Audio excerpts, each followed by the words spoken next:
Bom dia, moçada! Bom dia! Muito bom! No nosso encontro de hoje, nós iremos falar sobre dois fenômenos climáticos, o El Niño e a Laninha, que causam perturbações climáticas em escala global. Já ouviram falar do El Niño? Sim! E da Laninha? Sim! Sim, até mesmo porque tivemos uma Laninha que terminou no início desse ano e agora estamos vivenciando o início do El Niño. Alguém poderia me dizer como se forma o El Niño? Resulta na anormal Resulta do aquecimento anormal das águas do mar. aquecimento anormal das águas do Oceano Pacífico na costa ou na sua porção oriental, nas imediações da linha do Equador.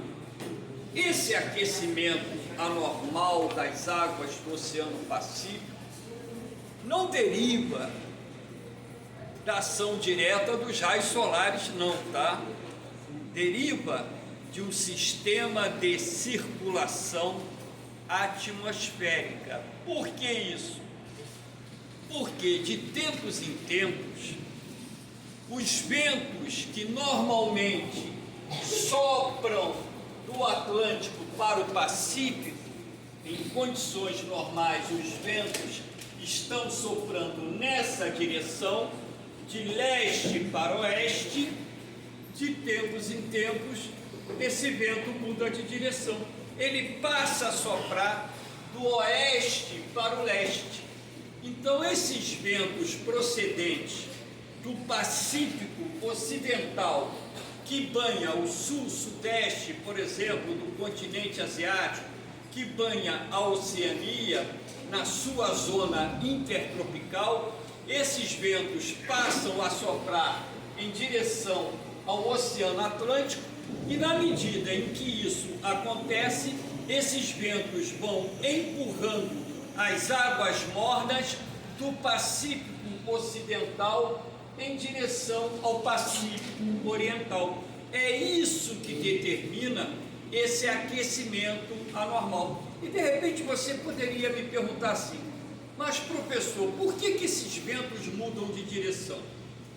Ora, os ventos sempre sopram de um centro de alta pressão atmosférica, denominado anticiclone, para um centro de baixa pressão atmosférica, denominado ciclone.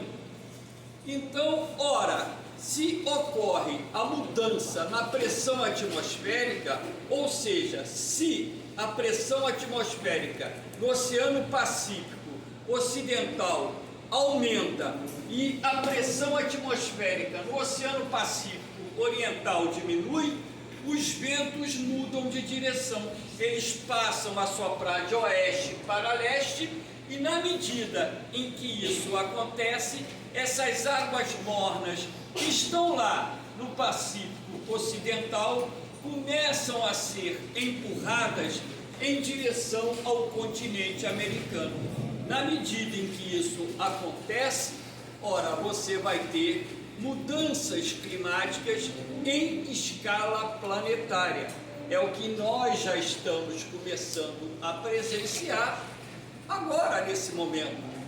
Talvez vocês não tenham percebido, eu estou colocando talvez. Mas eu vou fazer uma pergunta a vocês. O inverno desse ano está mais quente ou mais frio em comparação ao inverno do ano passado? Mais quente. Ora, por que o inverno desse ano está mais quente? Porque a partir de março, os cientistas começaram a perceber que estava se formando o fenômeno do El Niño. E o fenômeno do El Niño ele exerce uma interferência muito grande nas 4 estações do ano. Como esse fenômeno ele se formou e agora está na sua fase de intensificação, a primeira consequência que nós conseguimos perceber esse ano aqui no Brasil foi o inverno com temperaturas médias mais elevadas em todas as regiões do país. E essa semana, durante essa semana inclusive, os meteorologistas estão prevendo uma forte onda de calor que vai atingir todo o território brasileiro, com extremos de temperatura que, por exemplo, na região centro-oeste, poderão atingir 41, 42, 43 graus. Há previsões de temperaturas também muito elevadas no sudeste, no sul do Brasil, no interior do nordeste. Aqui no Rio de Janeiro, capital, a previsão inclusive indica a possibilidade de nós atingirmos uma marca de 38, 39 a 40 graus, quarta ou quinta-feira. Ora, nós estamos no mês de agosto, ainda estamos no inverno, portanto, uma temperatura tão elevada assim é algo anormal, que nesse caso está sendo provocado pelo fenômeno do El Niño, entenderam? Então, ao longo dessa semana, os noticiários irão, consequentemente, fazer uma cobertura dessa forte onda de calor que está sendo prevista e que vai se configurar. Não sei se vocês perceberam, na sexta-feira aqui no Rio de Janeiro, a última sexta-feira estava bem quente, sábado estava bem quente, mas posteriormente entrou um vento forte, a temperatura caiu um pouco. Então nós estamos com temperaturas fora dos padrões. Então o El Niño em si, ele causa consequências climáticas em escala planetária. Todavia, como nós estamos estudando apenas a geografia do Brasil, o que nós vamos citar aqui agora são as consequências do El Niño para o território brasileiro. E eu destaquei aqui 4 consequências principais. Chuvas torrenciais no sul do país. A partir da primavera, vocês verão isso, os noticiários dando cobertura a enchentes, apesar das chuvas no Rio Grande do Sul, Santa Catarina, Paraná. Infelizmente nós teremos inundações, deslizamento de terras, quebra de safras agrícolas por causa do excesso de chuva que sempre ocorre quando o fenômeno do El Niño se manifesta. As chuvas torrenciais são aquelas chuvas pesadonas. Chuvas pesadas e demoradas. Nós chamamos de chuvas torrenciais, tá? Por que isso? Repare aqui essa seta verde. Perceberam que esses ventos, eles estão vindo da Amazônia sul-americana? Esses ventos são quentes e úmidos. Então, o que acontece? Ora, na primavera, nós temos ainda uma grande atuação das frentes frias procedentes do sul do continente. Então, a massa polar atlântica, quando chega no território brasileiro, ela está fria e úmida. Agora, quando esse ar frio e úmido se depara com esse ar quente e úmido procedente da Amazônia, cria-se as condições atmosféricas ideais para a formação daquelas supercélulas, as nuvens cúmulos-nimbus, que são nuvens de grande crescimento vertical, que provocam aquelas chuvas fortes, acompanhadas de descargas elétricas, raios e ventos também muito fortes.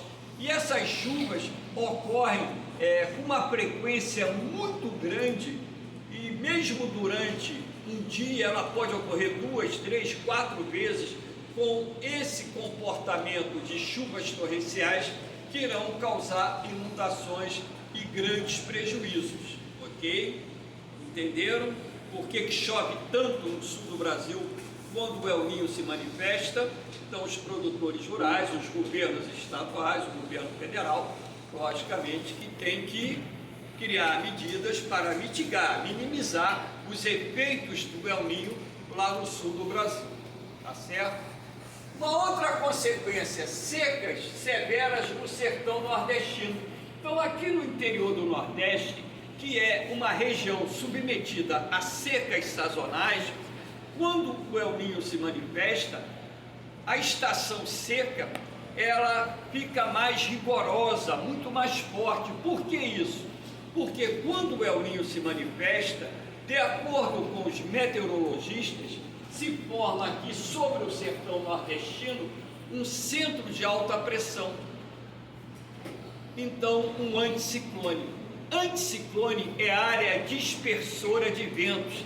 Então, a presença desse anticiclone aqui no interior do Nordeste impede que a umidade procedente do Oceano Atlântico ingresse no interior da região.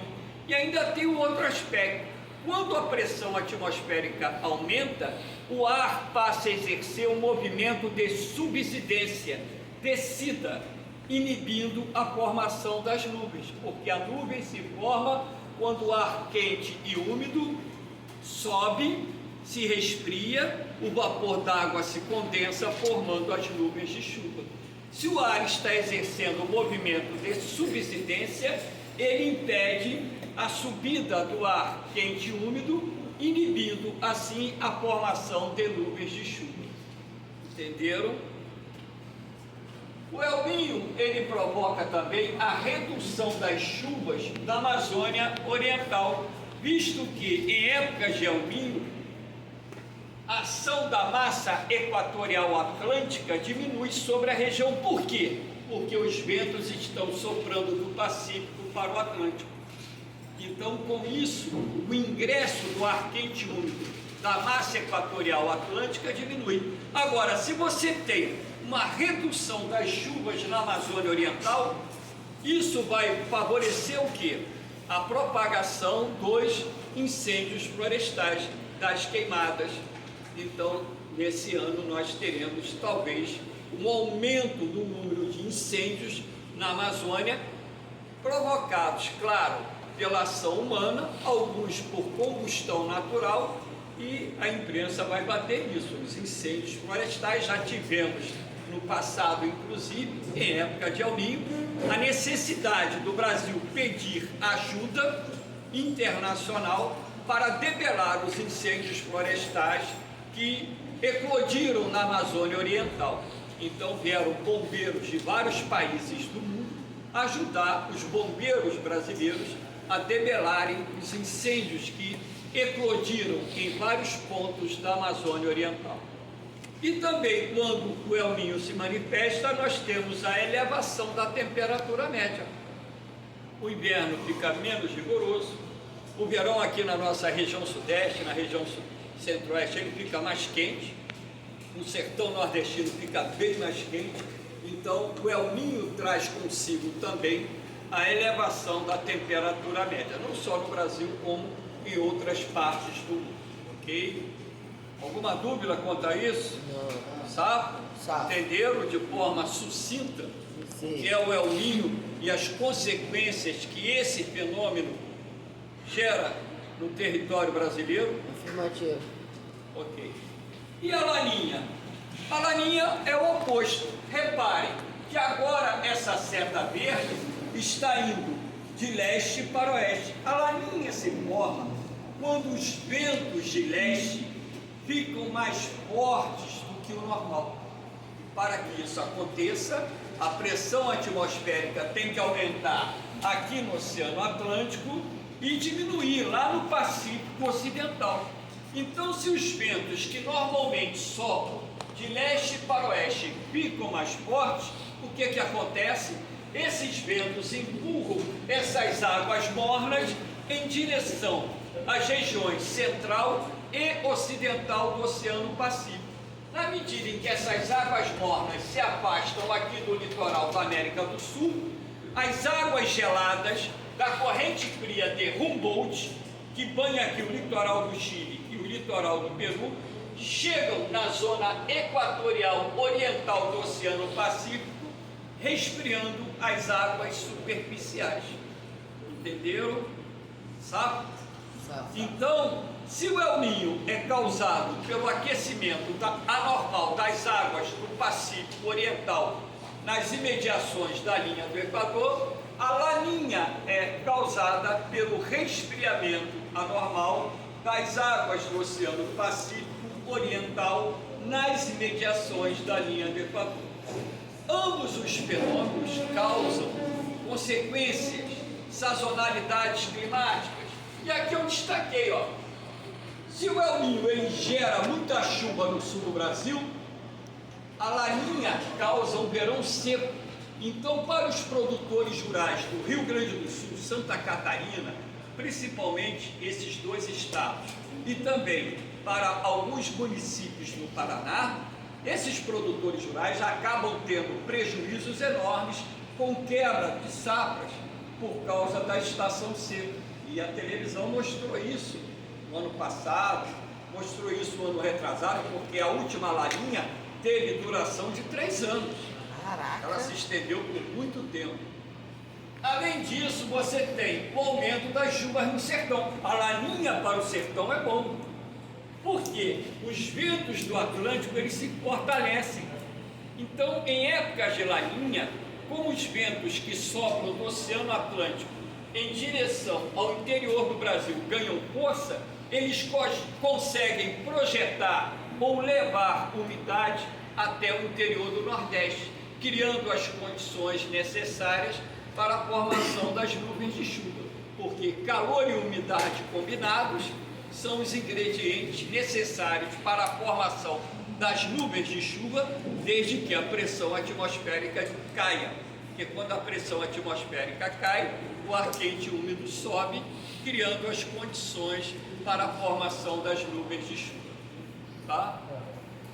Uma outra consequência é o aumento das chuvas na Amazônia Oriental. Por que isso? Porque em épocas de Laninha você tem o aumento da incidência ou da força dos ventos da massa equatorial atlântica, ou seja, a massa equatorial atlântica ganha força e consegue projetar ou lançar mais umidade para a Amazônia Oriental, razão pela qual nós temos também o aumento das chuvas na Amazônia Oriental, o que reduz a probabilidade de ocorrência de incêndios florestais. Se o El Niño ele gera estações com temperaturas médias mais elevadas, a Laninha, ao contrário, gera estações com temperaturas médias mais baixas, até mesmo porque na Laninha o inverno, o outono e o inverno tendem a ser bem mais frio, porque ela permite que a massa polar atlântica atue com maior intensidade no território brasileiro, inclusive aqui na nossa região. Por isso que eu perguntei a vocês se esse ano o inverno está mais quente ou mais frio em comparação ao inverno do ano passado, porque o inverno do ano passado nós estávamos sob a influência da Laninha e o inverno desse ano nós estamos sob a influência do El Niño. Ninguém me perguntou, mas professor, por que esse fenômeno se chama El Niño? Ninguém teve a curiosidade de me perguntar. Por que esse fenômeno se chama El Niño? Por que se chama El Niño? Porque os colonizadores espanhóis Tinha que ser. que colonizaram a América Espanhola perceberam lá no Peru, na Colômbia, no Equador, que de tempos em tempos, a partir do mês de dezembro, se formavam sistemas de tempestades muito fortes na região. E como o mês de dezembro é o mês de nascimento de Jesus Cristo, eles batizaram esse fenômeno de El Niño. Por que a Laninha? Já que tem um menino, Tem que ter um menino. botar uma menina. Casalzinho. O oposto, não teve nenhuma, vamos dizer, coincidência que pudesse chamar de menina. É apenas o oposto. Então, professor, quando sai de um El Niño, entra numa Laninha, ou quando sai de uma Laninha, entra no El Niño, não necessariamente. Você pode ter a fase neutra, que fica entre os dois fenômenos. Fase neutra é a fase de estabilidade, é a fase da normalidade climática em todo o planeta. Tá? Então, por que é importante estudar os dois fenômenos? porque eles causam perturbações climáticas em escala planetária. Ninguém me perguntou se é possível prever o El Niño e a Laninha com antecedência. Eu não escutei Tem essa como prever? Não prevê. tem- Eu ia, ela ia. Tipo, daqui a 10 anos tem como saber Não, qual é o risco? se prevê com uma margem longa. Se pode e acontece, né, pode se prever com meses de antecedência. Você sabe por quê? Hoje existem boias com termômetros medindo a temperatura da água do Oceano Pacífico, posicionado em vários pontos. Tem os navios de pesquisa que estão pesquisando, estudando a temperatura da água, estudando a pressão atmosférica, estudando a direção do vento. Então, esses dados que são coletados e são colocados em supercomputadores diariamente, permite esses supercomputadores que têm programas específicos fazerem um prognóstico, uma previsão de ocorrência do fenômeno com antecedência. Aí eu pergunto, por que é importante você ter a noção da ocorrência desses dois fenômenos com antecedência? Para se programar, para não correr nada nas plantações, nem nada disso? Muito bem, para se programar e os governos, não só o federal, municipais e estaduais, adotarem as medidas para poder enfrentar as consequências que os dois fenômenos geram em determinadas regiões do território brasileiro. Essa é uma matéria recorrente do Colégio Naval? É, não só no Colégio Naval, na SpaceX e assim como no vestibular. Esse ano eu acredito, inclusive, que há uma forte possibilidade de cair na SpaceX, uma forte possibilidade de cair no vestibular, porque está se falando na formação de um super El Niño, então de um evento muito forte que, se for confirmado, vai gerar muito estrago em vários países do mundo. Quando que foi descoberto esses dois fenômenos? Já tem o El Niño há mais tempo, muito mais tempo. A Laninha, a princípio, né, se desconfiava, se dizia, né, que não existia a Laninha. Se eu estivesse dando essa aula para vocês na década de 1990, eu diria que alguns cientistas chamavam na época, né, a Laninha de fase neutra. Tá?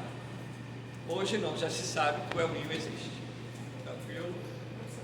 Como esse super El Niño que eles estão desconfiando, né? Tem alguma influência do aquecimento global? Sim, o super El Niño, ele será um dos fatores responsáveis para que a temperatura média do planeta atinja o maior nível desde que ela começou a ser medida a partir da primeira revolução industrial. Então esse ano nós deveremos bater o recorde de temperatura média, tá? Quer dizer então que... É um dos fatores responsáveis, não é o único não, tá? Sim. Mas quanto mais o ser humano ele intensificar a liberação de poluentes na atmosfera, poluir e tal, quer dizer que nos próximos anos o El Niño ele pode se intensificar ainda mais? Sim. Uma das consequências do aquecimento global, uma das consequências do aquecimento global é a intensificação do El Niño e as consequências derivadas dessa intensificação.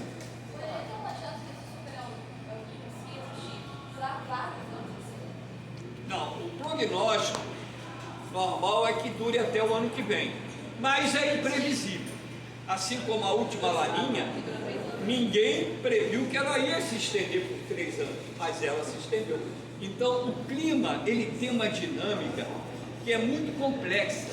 Então às vezes até quando se dá uma previsão do tempo, o pessoal mas os meteorologistas erram muito. Não é isso, porque clima e previsão do tempo eles não são assim tão previsíveis como as pessoas pensam. Quando eu tinha a idade de vocês era engraçado, eu vou dizer, o verão era engraçado. Você sabe qual era a previsão do tempo todo dia? Tempo bom, parcialmente nublado, com possibilidade de chuvas à tarde. Ele ia errar a previsão? Não. Se o tempo continuasse bom durante o dia todo, acertou. Se tivesse nuvens no céu, acertou. Se chovesse, acertou. Tacava tudo na mesa. De acertar sempre a previsão. O pau dele bota pra cima. Está parcialmente nublado com possibilidade de chuva. E errado. Claro que eu sei, entendo. Nas regiões tropicais é muito mais difícil prever o tempo do que nas zonas temperadas e frias, porque nas zonas tropicais existem muitos bloqueios atmosféricos. E isso aí pode fazer com que uma previsão do tempo ela não atinja, né, o grau de acerto que atinge numa zona temperada. Só para finalizar a aula, né, não sobre El Niño, quando o Ayrton Senna, que foi o maior piloto de Fórmula 1 do Brasil e um dos maiores do mundo, ele era um grande prêmio lá na França, né? O Galvão Bueno dizia assim: há uma previsão de chuva para o autódromo às 12 horas. Cara, quando deu meio-dia começou a chover no autódromo. Eu falei, não acredito que os franceses acertaram até a hora que ia chover no autódromo. E acertaram. A França está numa zona temperada. Então, moçada, alguma dúvida? Ficou tudo direitinho? Então, nós encerramos essa aula sobre o El Niño e a Laninha. Agradeço aí a compreensão, a participação de vocês, estando à disposição para qualquer dúvida. Valeu? Vamos junto!